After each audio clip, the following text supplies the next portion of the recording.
A possible bias attack caught on cell phone video, and now the victim speaking out. She believes she was targeted because she's a transgender woman. News 12 The Bronx reporter Carmen Grant has this story you'll only see on 12. For several years, Jocelyn Diaz actively lived as a transgender woman.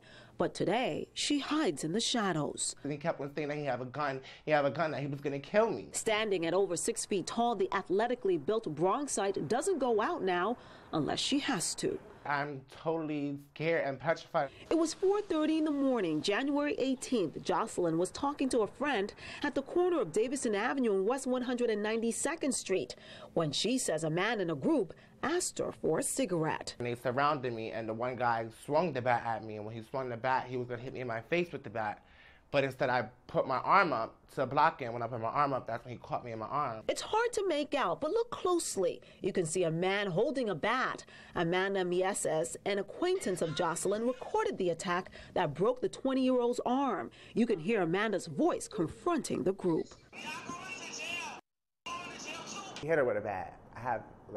I don't know, it's just shocking for me because one of my friends was just brutally beat down last year, and then the police just let the gentleman go. In this case, police are looking for a Hispanic man and woman who they say hurled anti-gender slurs against the 20-year-old.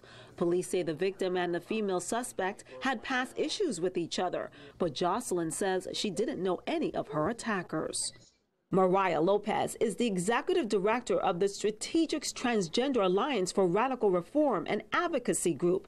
She says in the Bronx, parts of Kingsbridge, University Heights, and Fordham are hot spots for transgender women offering sex for money. This area is prone for prostitution. It's not the best neighborhood, period. She says assaults on transgender people often go unreported to police.